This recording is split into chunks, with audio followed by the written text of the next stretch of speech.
Hello everybody and welcome to Chrysalis on the Couch. My name is Jude Mason. I'm a Year 2 and Year 3 counselling tutor up in Nottingham, and I also have my own private practice where I offer counselling, hypnotherapy, and I'm also a clinical supervisor. So I have 3 other lovely people joining me today. I've got Katie, Cila and Olga, and I'm going to let them introduce themselves. So can we start with you, Katie? Yes, of course. I'm Katie McGillion.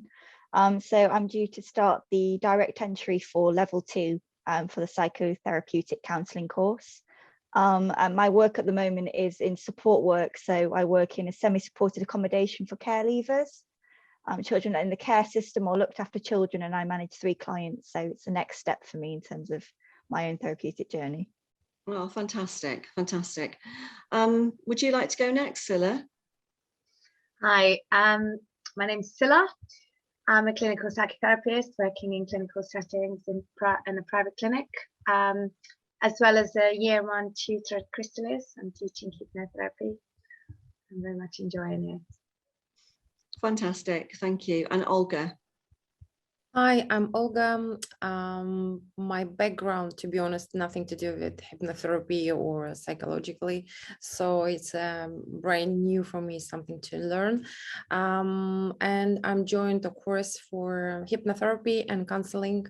So happy to be here and learn something new for myself. Because I'm foreigner, and obviously for me it's getting harder than everybody else. So I consider myself on this case. Yeah. Oh, well, thank you. And thank you for introducing yourselves, everybody. So the topic that we're going to discuss today is the counselling relationship. You know, what makes it different to other relationships? What makes it special, I guess, because it is a very special relationship. And for me, part of that special relationship is linked to my last Chrysalis on the Couch, actually, that I did recently about listening. I don't think there are many other relationships where you can have somebody listen to you exclusively for an hour, you know, for up to an hour. And that's really, really special, I think. That feels really special for me. And I think that a lot of clients just really appreciate that aspect of it. Somebody totally focused on them and their needs, totally focused on what they're saying, without you know, without rushing off to do something else or without adding their own stuff in there. As well as it's completely and utterly non-judgmental.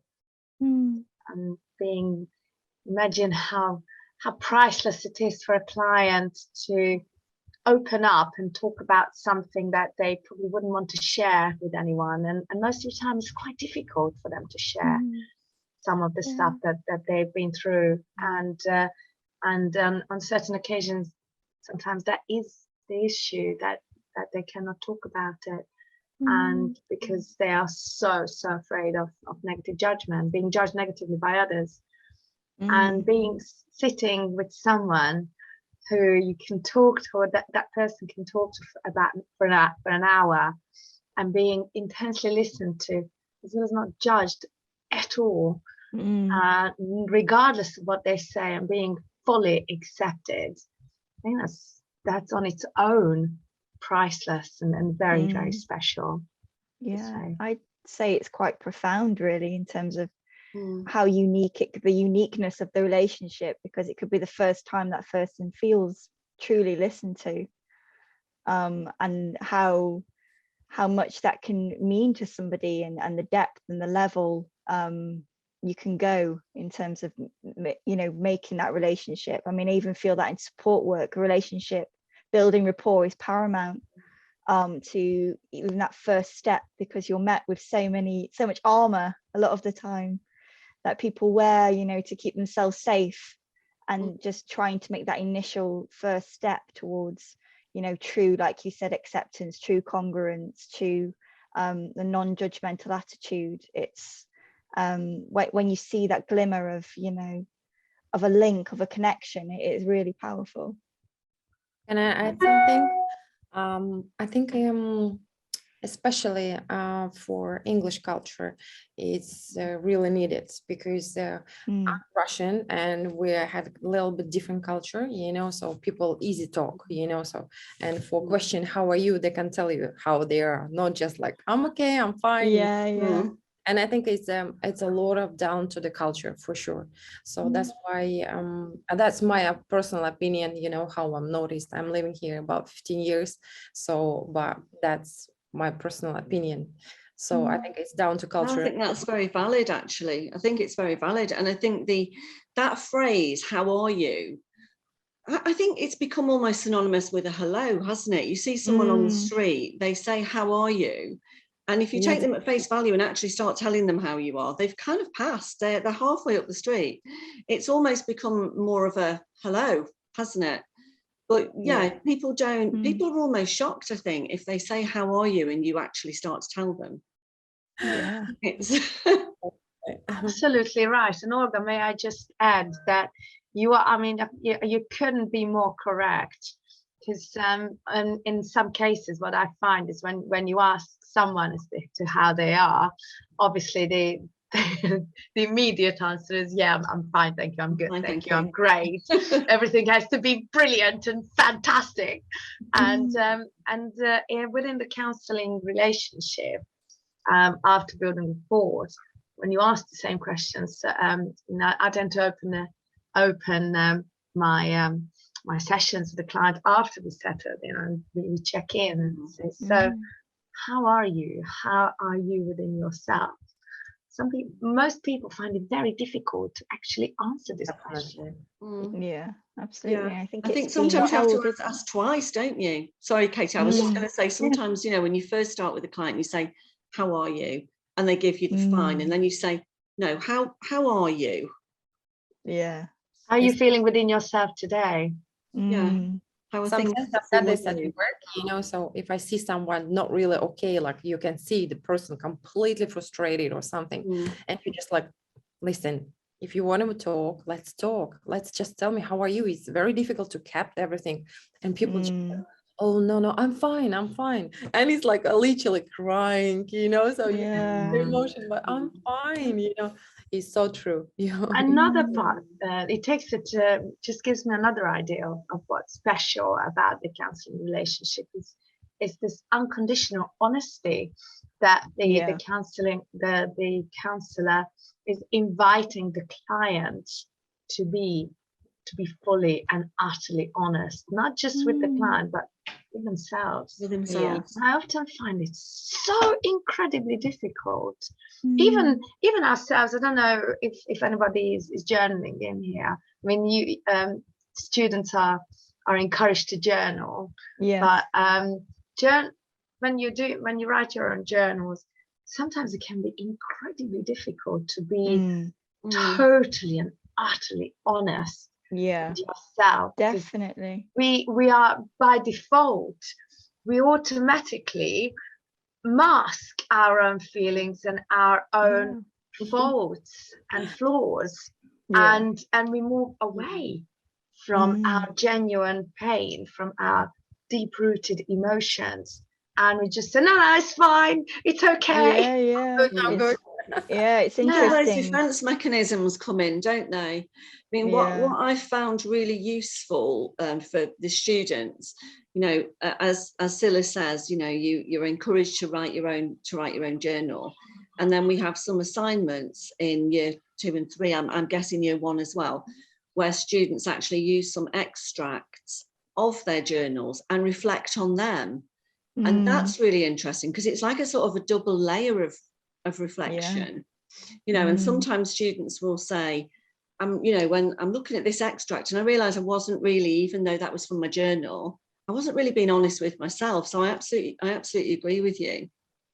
Katie, it's interesting. I interrupted you. I'm sorry. No, that's fine. I don't Absolutely. What you it's were going to just say. Interesting with you talking. You said, you know, when you say, are you fine? How are you? Sort of the second time, it feels normally, you normally can sense like a sense of the second time is like it's a damn for somebody. And when they, you know, really break through that, like you were saying, you know, you have this mask on of, yeah, I'm fine, absolutely fine. But then when you really know, how are you? and when you go to that place, you're going through the protection that you're setting up, for the everyday.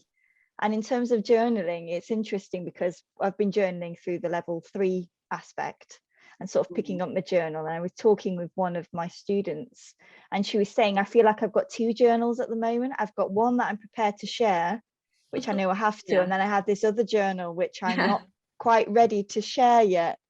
And I she said, I just don't know how to. And I said, it'd be just a great way of writing that, of saying, being honest and open and authentic with yourself, and saying, right now, here is where I'm prepared to sort of go, and this is my limit at the moment. I'm very aware of that, but it's just a really good place that, like you said, if you were to go back and then take that extract and then see where you are, it would be a really interesting exercise, I think. Yeah, I mean, I think the listening is the really powerful thing, actually, and the non-judgment, isn't it? It definitely promotes. Sorry, it definitely promotes growth, personal growth, and the other thing that I find very special about the relationship is that it gives us a space. It provides a space for anything to be said, and then it's also because it's very confidential. You can't actually say anything and everything that's on your mind, and everything that just that stayed with you for even many years, and as a result, once things have been said and is leaving the body, it's often quite therapeutic and healing. So it promotes growth and healing. It's wonderful space that a therapist is providing for their clients. Is literally can just on its own promote healing and growth. I think things lose their power, don't they? When you say them out loud, sometimes they lose that. They have a power of their own, but they lose that negative power. When you're sort of thinking things and overthinking things, and it's very negative inside your own head, sometimes that negativity can lose some of its negativity when it's said out loud and when it's accepted by other people. Yeah, especially when we are working with shame and guilt.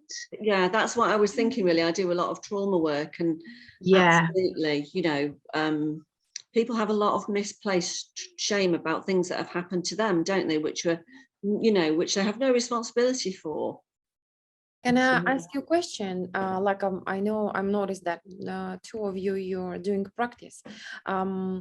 When your client ready to open themselves. So I mean, on the first session, I'm always wondering, then people coming, how they can be open, honestly open, and always take a time, couple of sessions. So for your experience, can I please ask you a question? That's interesting.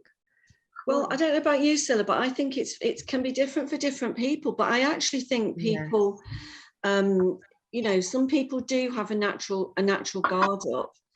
But for the most part, I think people have that enormous sense of relief that they're in a room where they can be open, and it's just in that room.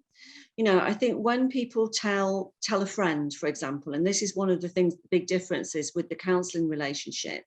If you tell your friend something, you kind of probably choose which friend to tell. We all have friends, don't we, that we might tell a certain thing to, but we wouldn't do that with that friend. So you might choose somebody who's a little bit non-judgmental, but you're still going to be wondering about, what are they going to think about me if I share that from my past, or I share these things. And I think if you set up that relationship and there is a genuine warmth between you, I think it kind of really comes naturally. Of course, you do have some people who are a little bit more guarded, but I don't think it takes long, do you, Cila, for most people to open up? And it can be, as Katie said, it can almost be like a dam is opening, because they know I'm here and I'm going to be accepted here. And once that starts, I don't generally think it takes long for that to happen. You are right. I mean, it doesn't take long at all, but it depends. I mean, there are obviously counselling skills that you can use in order to aid that that openness to come faster and come sooner. So such as, you know, your open body language. I use that quite a lot. You know, I smile, I'm very welcoming and facing the client, literally opening my heart to them. And it's very nice for most people, and also they find it soothing. So I find being able to make connection with my clients really, really quick and easy. So it's really important though, isn't it, that, I mean, you know, I remember meeting, years ago, I remember looking for another supervisor and meeting a couple of supervisors, and I met one lady, and I really felt that she kind of had this sort of counselling, almost like I'm putting on my counselling robe now, and I didn't feel it was genuine. And I didn't go with that person because I very much felt I was talking to somebody who was saying all the right things, but I didn't feel that, you know, like you've said, Cila, that kind of, that warmth. I didn't feel that warmth. I didn't feel that she cared for me as a person. And I mean that in a professional way, you know, obviously it's a professional relationship, but I didn't feel a genuineness. And you've got to, and I think when you think about the Carl Rogers, you know, the core conditions you learn about first are about you as a counsellor, but the other part of that relationship is the client, and they've got to feel your warmth. They've got to feel that you're genuine. So, you know, I'd like to think that genuineness, that congruence, and that real desire to help you, it comes across, and it needs to come across because the client needs to feel it. It's really interesting you say that, Judith, because I was just looking at a book I've been studying recently. So it's Learning and Being in Person-Centered Counselling, Tony Merry. It's a great book. And I was looking at working at relational depth, funnily enough. And his whole chapter just sort of talking about, you know, we can have the core conditions, but they need to go that bit deeper, or like you said, it is that sort of way of being. You know, it's not just about, I'm going to offer you the core conditions to build rapport. It's very sort of surface level, but, you know, going that bit deeper and really truly feeling it, as you said, not just I'm in this capacity as a supervisor and this is my role. More, you know, you feel that relationship, the realness of that person. Yeah. Thank you for sharing, because for beginner like me, I think a lot of people, if they're going to look at that, they will be quite surprised, you know, interesting how it works, you know, for beginning.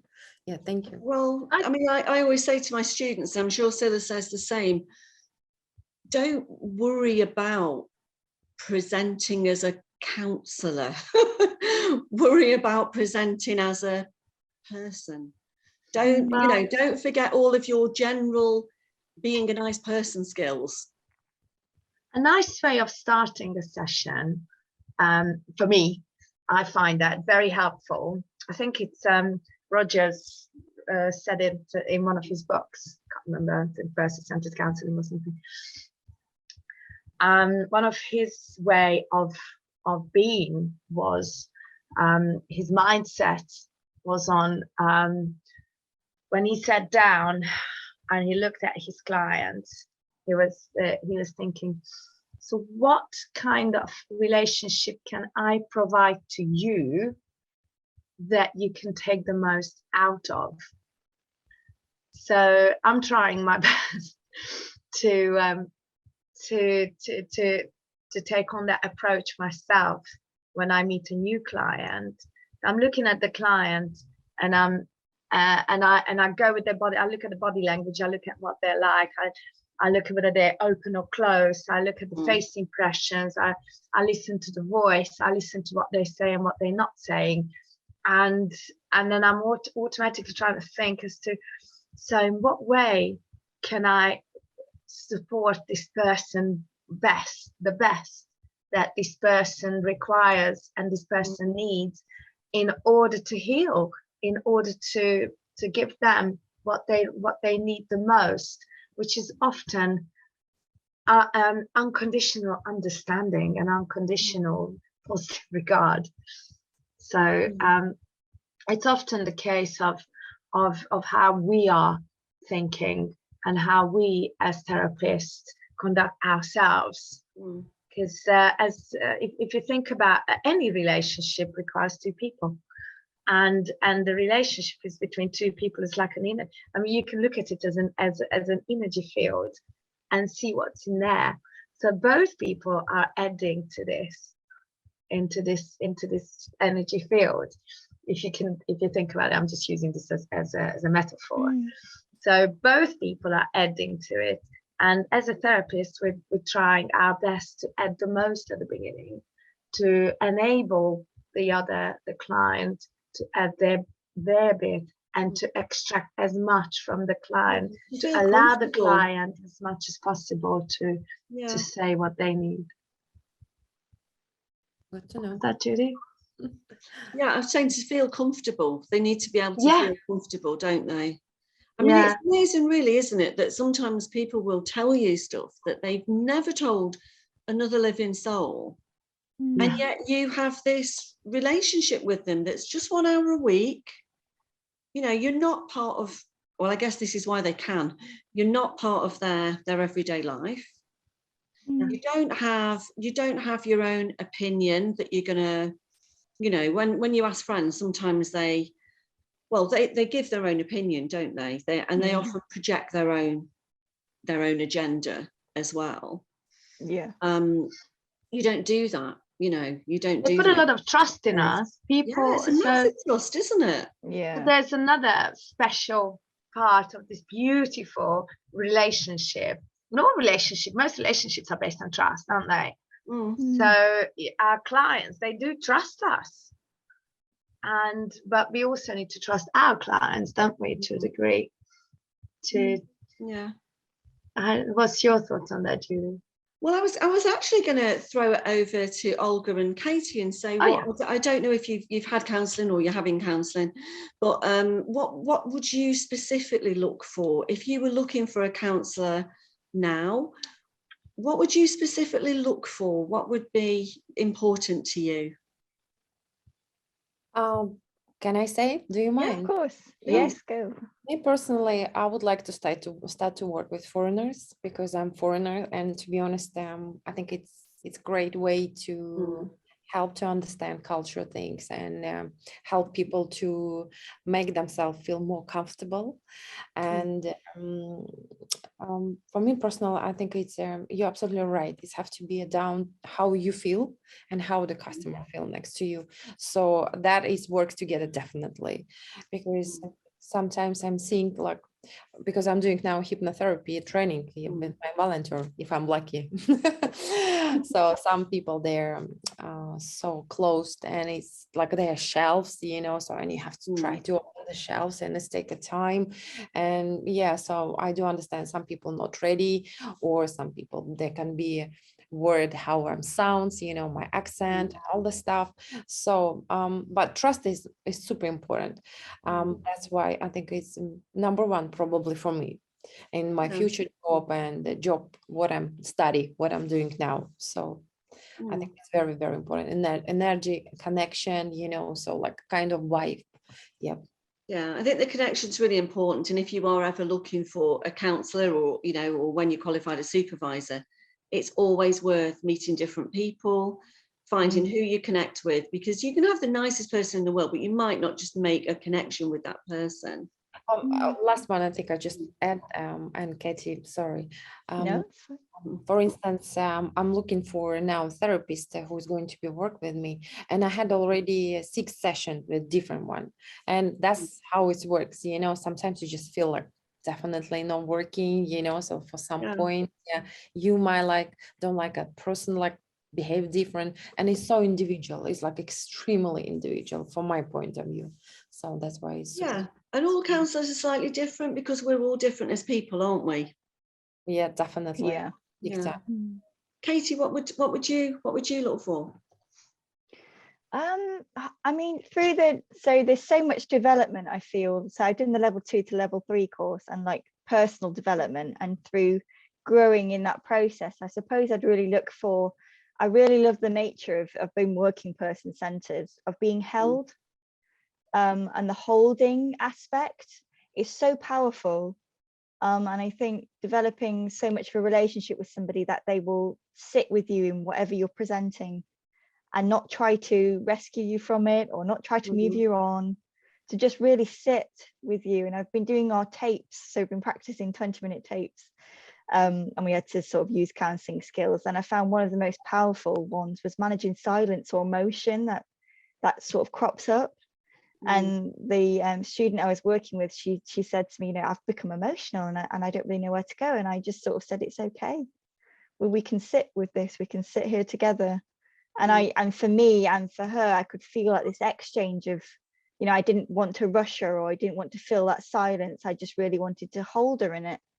And I think I would definitely look for the same holding from my counsellor or my supervisor. I think those silences are really important, and they can be really difficult for people as well. They can be really difficult for students. It sounds like you're really doing well with that, and you're really on board with that, and you can see the significance of it. But as a tutor, I know that's what that's what a few of my students struggle with at first, certainly, holding that silence, because in regular conversations with friends, regular relationships, people do kind of rush to fill it, don't they? We have this tendency of feeling a little bit awkward. But I think in a counselling relationship, that silence is really important. Clients have said something incredibly profound at times, something they haven't shared with anybody else, something that might have surprised them that they've shared, and they need to be able to reflect on it. They need to be able to think about it, and they need to be able to kind of process what they've just said at times. Yeah, 100%. And I think sometimes it's asking who's finding the silence awkward, because, you know, is it the client or is it yourself? You know, do you find silence is tricky? Are you worried that, you know, you need to move it on?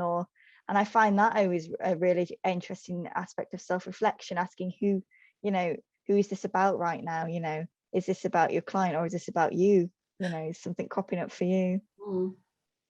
Yeah, definitely. I mean, one thing that we haven't really touched on in terms of the counselling relationship is that obviously it's very boundaried as well, isn't it? Because it is, you know, we've talked about the genuineness of it. I think that's really important, the non-judgmental aspect of it, the respect that we give to clients by the very act of listening and being attentive. But obviously it's a different relationship as well, because it's a professional relationship. And so that there are kind of quite clear boundaries. And I don't know what you guys think about this. So I remember when I first went through my training, I was told by my very first tutor, never make a drink, for, you know, never make a cup of tea for your clients, because I know, Cila, that's what I thought as well. Never make a cup of tea for your clients, because then it becomes a friendship. Well, I regularly make a cup of tea for my clients, for people that I know, because I think it's quite a comforting thing. And I remember my very first supervisor always made me a cup of tea. And I remember that the very first time I met him, he made me a cup of tea. I was a bit nervous because I was, you know, just qualified. I was a little bit nervous. I'd never met this guy face to face before. I had conversations with him on the phone. And I sat down and he said, well, can I get you a drink? And it immediately made me feel welcome. And he went off and he made me a drink, and it felt almost like a gift to me, of his time and his effort and his appreciation that I might need something, you know, I might need to feel welcomed, and it set the tone for our relationship. And he was a fantastic supervisor on all sorts of different levels. But for me, I don't see an issue with, for example, making a drink for somebody. And I don't know what you guys feel about that. When you say, let's put the kettle on, automatically, what's the first thought that comes to your head? What's the first, Katie? to put the kettle on. Yeah, It's sort of like a let's sit together and let's sit together. Let's be together. Let's it's that connection automatically for me, I suppose. And what's the feeling that comes with it? It's a warmth. Absolutely. Warmth, definitely. I don't see any problem with it, although mind you, in clinical settings then that way you can make a tea or coffee. No, and I don't do it for necessarily for everyone. I have a little room in my garden. I don't have tea, coffee making facilities in there, but I just pop out up to my kitchen. But people appreciate it, and I appreciated it. I felt welcomed. I felt it was a way of building a connection. And I often think back to that first tutor, who was great in most ways, but who always said, no, then it becomes a friendship. And I thought, well, there's a lot more to friendship than a cup of tea. Feel like this? Not necessarily. You can have, of course, you can have a cup of tea or a glass of water with your client. I don't see any problems with that. No, but for some people, these become significant things, and I think you can maybe for him, I think it was his own issue, with his own boundaries. But I mean, outside of the therapy room, absolutely not. That makes perfect sense. If you think breaking the ice, especially when you're coming on their first or second session, and like some people, they feel super uncomfortable, and this is like kind of movement, so you put the tea, you drink, you're just doing some like some acts like to relax, make yourself relax. Just even holding a drink is really nice, isn't it? Actually, it's comforting, isn't it? And sometimes it's like make people think, even for the question, if you ask them, because they're doing some acts, so can be shy. I mean, for me, that wouldn't be an important boundary. It isn't an important boundary, but I think sometimes people they have these things that are very important to them, and it can kind of almost feel like you're overcomplicating a relationship here. There are some important boundaries, as you say, Cila. You wouldn't meet your client out of the session. No. That's an important boundary, because it keeps the session as a really safe space, doesn't it? That's for everybody's benefit. And I think like in the since COVID, and with us all working remotely and doing Teams and Zoom, and the likelihood is if you're with a client over Zoom, you probably will have a drink, or you will have a mug, or you will be able to see that person, and having that contact, in a different form. Also, when it comes to boundaries, in a therapeutic relationship, me personally, I don't touch my clients ever. And sometimes people, when they're bowling their eyes out and they're really sobbing hard, I noticed that, and I was asked a couple of times as to, I had a client, she was a trauma survivor, and she was sobbing really hard, and then at the end, because I let her, and I encouraged her, I said, just allow yourself to cleanse, this is wonderful. I was handing her the tissue, I didn't say anything else, I allowed those tears to come, and the feelings and the emotions to slowly come to surface, and then for her to heal.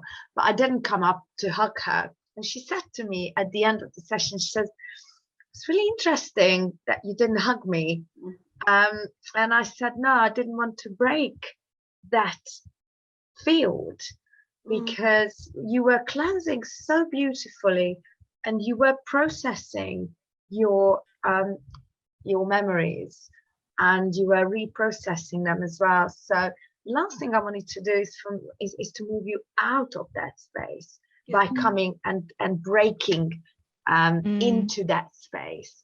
So I don't hold their hands, I don't touch them, I don't ever hug them even, and it took me a while to learn that especially when I first qualified, because I've always been quite touchy and huggy and quite kinesthetic and quite tactile.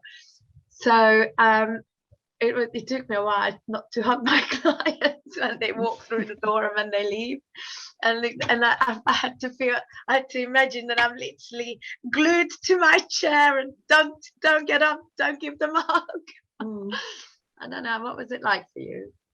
Well, I mean, I kind of feel the same. And I also feel in a way that when somebody, you know, if you think about yourself, if you get upset about something, when someone gives you a hug, it almost kind of makes you feel that it's lovely to have a hug, but it makes you feel like, stop it now. Yeah. No, and I don't mean, you know, but it kind of, it brings the whole crying to a close, doesn't it? Usually if someone gives you a hug, it's kind of like, oh, I'm here to comfort you so that you'll stop now, in a way. So yeah, I agree. If somebody is crying in the session, I often find that people will, you know, especially when they're quite new clients, they'll apologize if they cry, and they'll say, no, you're absolutely free to cry. You know, that's fine. Crying can be really cathartic, can't it? 100%. Yeah. I don't know how I'm going to cope with this, because I want to hold and especially when someone crying, you know. So think about it. If you, I think it's exactly what Jude said.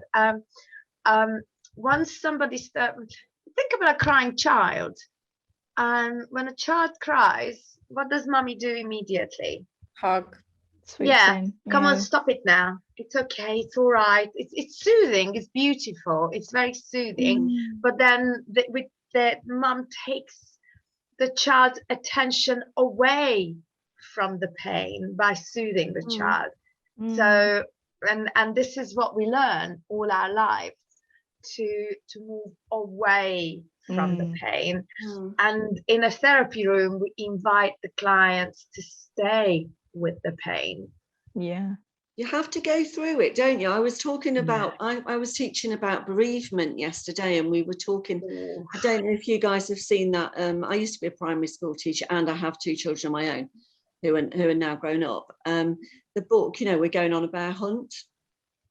And you can't go over it, you can't go round it, you can't go under it, you have to go through it. And and I used that you know, that yesterday. And so the thing with grief and loss, you have to go through it to get to the other side. And fear sometimes go over it and round it and under it, but then they never really get over it. So, you know, acceptance, I think you've got to go through it, haven't you? And you know, when Cila's absolutely right, you know, when you give someone a hug, it's a lovely, soothing, wonderful, comforting thing, but it also signifies the end of that. And in the therapy room, you kind of don't, you want the client to reach their own end. And I think as well as that, it's that thing again of asking who it's for. You know, is like your natural inclination is to like swoop in and hug somebody, you know, is that what am I comforting here? You know, am I comforting the client, or am I comforting, is there something within me that, you know, it's evoking, that's causing, that's needing me to, you know, to act rather than to sit back and hold it. I think I find it's so interesting when you see those moments, especially when, like you said, it's like literally holding yourself back from joining them and letting them, you know, it's in the air, that sort of processing, that healing, you know. And like, you know, Cila was saying, you've interrupted the flow, and it can never really, it's still sort of static there, but it's not fully been able to actualize as it was. Also, if we talk about the difference between sympathy and empathy, you know, when you empathize with someone, are you going to want him to give them a hug? Yeah, you're right. Maybe it's quite difficult at first, isn't it, that difference between sympathy and empathy, and that holding back. I think I read a really interesting discussion recently about when a client brings something very upsetting, they're crying, would it be appropriate to cry with them? And for me, and I you know, I spoke to I've had a client in the past who's kind of said that their therapist was so upset by something they said, they ended up worrying about their therapist. Oh. And then thinking, well, I can't bring that up again because last time I really upset my therapist.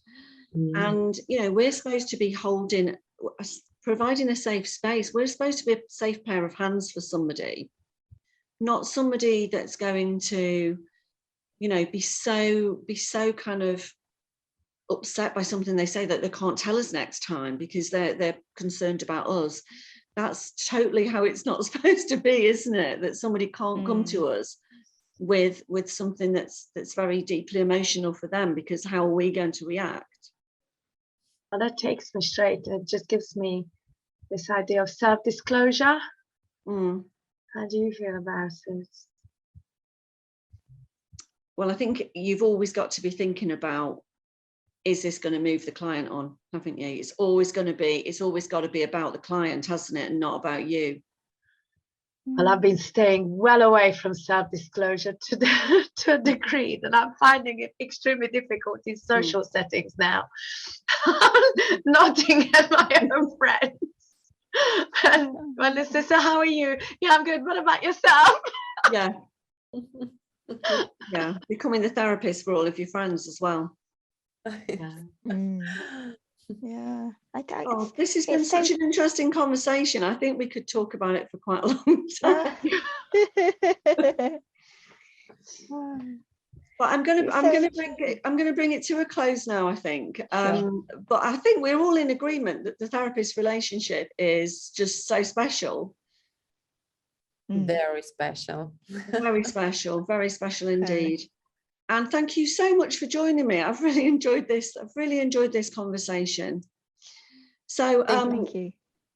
I hope you enjoyed this conversation. If you're out there watching, we're going to be back again soon with another topic. So please, you know, please tune in again. And from Katie, Cila, Olga, and myself, I'm going to say goodbye now. Thank you. Bye-bye. Goodbye. Thank you.